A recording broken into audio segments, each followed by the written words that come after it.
Farron saw Slade approaching. He stood up and walked out. As Slade dismounted, Farron started to speak.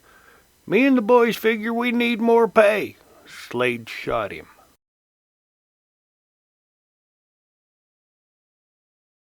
Jack Slade was born in Illinois in 1831. He served during the Mexican-American War in 1846 and 7. After the war, he became a teamster and stage driver. Later, he became the superintendent for the Central Overland Company along the Wyoming section.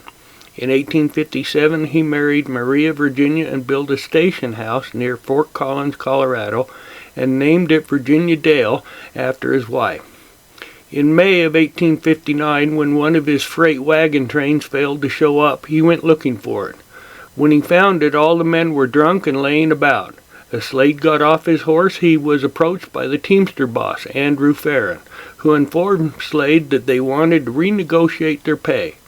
Slade shot him, which got the other teamsters moving. This was the only confirmed person Slade killed. In March of 1860, Slade rode out to Julesburg, unarmed, to talk to Jules Benet about some stolen property. Benet came out of his station door with a pair of revolvers and emptied them into Slade. Then Benet retrieved a shotgun and emptied that into Slade. Slade's men retrieved his body and took him back to Virginia Dale, where Slade's wife tended to her husband. Slade returned to full duties about a year later and ordered his men to locate Benet and bring him back alive for Slade to deal with. Slade's men did find Benet and beat him, and returned his half-dead body back to Julesburg and sent for Slade. But Benet died from the beatings before Slade arrived. To demonstrate that the prisoner was expired, Slade cut off Benet's ears, hoping for a reaction. There wasn't one. And Slade kept the ears as souvenirs of what happens when one crosses with Slade. Slade was drinking more and more, so the Central Overland let Slade go. Jack closed up the ranch at Virginia Dale, Colorado, and headed for the Alder Gulch gold mining area.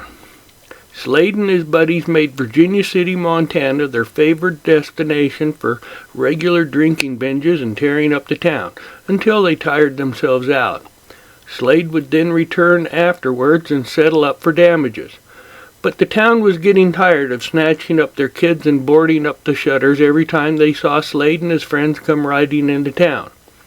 Montana was just a territory at the time and didn't have any formal law, so they formed vigilante committees to maintain order. On March 10, 1864, they had had enough of Slade's antics, and 100 vigilantes surrounded the town and started closing in on Slade. A few sympathizers tried to get Slade to just ride off, but Slade was just too drunk to hear good advice. Slade was rounded up by the citizens and hauled to the edge of town and hung for disturbing the peace. Shortly after, Mrs. Slade arrived in town and refused to bury her husband in the town that had killed him. She had his body sealed in a tin-lined coffin filled with whiskey and waited till the trails out of town became passable. Then she placed the coffin on top of a stage and hauled him 370 miles south to Salt Lake City, where she planned to have his body freighted back to Illinois. When she reached Salt Lake, she found out that the people that had hung her husband were now attacking all her assets and build up claims for damages.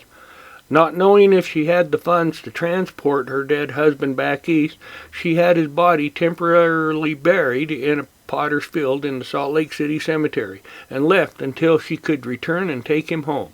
But she never returned.